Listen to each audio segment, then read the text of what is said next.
জনটি হয়েছে তাদের রুহের মাগফিরাত কামনা করছি। আল্লাহ যেন তাদের প্রত্যেকেই বেহেশত নসিব করেন। আমরা অনেকক্ষণ ধরে আলোচনা শুনেছি, আলোচনাটা অনেক দীর্ঘায়িতও হয়েছে। আসলে যেহেতু অংশগ্রহণটা সবার ছিল, সবার কথা বলাটাকে আমরা সুযোগ করে দিতে চেয়েছি আসলে।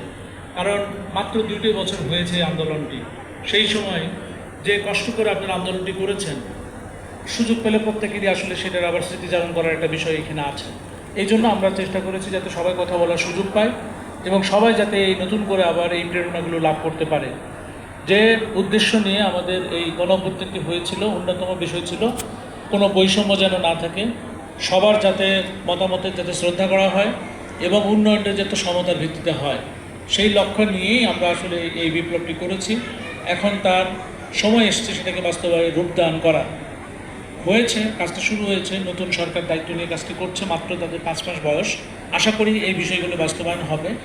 আমাদের আজকে যারা কথা বলেছেন তাদের প্রত্যেকের কথায় একটা বিষয় উঠে এসছে যে নারায়ণগঞ্জ একটা ঐতিহাসিকভাবে চরম সম্প্রীতির একটা জায়গা। এখানে রাজনৈতিকভাবে যে ঐতিহ্য রয়েছে সম্প্রীতির, সেটা আমি কিন্তু ফিল করি। আমি অন্য জেলা প্রশাসকদের সাথে যখন আলোচনা হয় তখন কিন্তু আমি গর্ব ভরে নারায়ণগঞ্জের কথা বলি যে নারায়ণগঞ্জে যে রাজনৈতিক সম্প্রীতি আছে, এটা সম্প্রীতি বাংলাদেশে হয়তো বিরল, অন্য কোনো জেলায় হয়তো এই বিষয়টি নেই। আপনারাও সেটা উপলব্ধি করেন, আপনাদের প্রত্যেকের বক্তব্যের মধ্যে এই বিষয়টি ছিল। সাথে ছিল আমরা একজন আরেকজনের সমালোচনা করছি, সমালোচনাটা থাকতেই পারে, এটা থাকাটা স্বাভাবিক, প্রত্যেকেরই যেহেতু নিজস্ব রাজনৈতিক এজেন্ডা আছে। কিন্তু তারপরেও জুলাই আন্দোলনের এই বিষয়টি নিয়ে আমি চাইবো আপনারা সবাই একমত হয়ে যেভাবে লড়াইটা করেছেন, এখনও যেন এই জুলাইয়ের বিষয়ে আপনাদের মানসিকতাটা এইরকমই থাকে, এটাই আমাদের একটা চাওয়া থাকে। আপনাদের নিজেদের মধ্যে যতটুকু দ্বন্দ্ব হবে, লাভবান হবে কিন্তু সেই অপশক্তি, এটা মাথায় রাখতে হবে। নিজেদের ভিতরে যত শক্তি ক্ষয় করবেন, আরেকটি জায়গা থেকে কেউ হয়তো শক্তিশালী হয়ে উঠবে। সুতরাং এই বিষয়গুলো আমাদেরকে দেখতে হবে, জানতে হবে। আমাদের যারা জুলাই নিহত পরিবার যারা আছে, তাদের জন্য সরকার তার সামর্থ্য মতো যতটুকু করেছে, করার চেষ্টা করছে। এখন জুলাই অধিদপ্তর আছে পৃথক, তারা এই বিষয়গুলো নিয়ে আরও আলোচনা করছে যে কীভাবে আমরা তাদের পাশে থাকতে পারি। অনেকেই রাস্তার নামকরণের কথা বলেছেন, স্থাপনার নামকরণের কথা বলেছেন, অথবা আমাদের বিভিন্ন তাদের কবর সংরক্ষণের কথা বলেছেন। এই বিষয়গুলি নিয়ে আমরা কাজ করছি। যেখানে যেখানে ছোটো ছোটো এখনও জটিলতা আছে, ইনশাআল্লাহ আপনাদের সকলের সহযোগিতা আপনাদেরকে সাথে করে নিয়ে সেগুলো আমরা সমাধান করার চেষ্টা করব।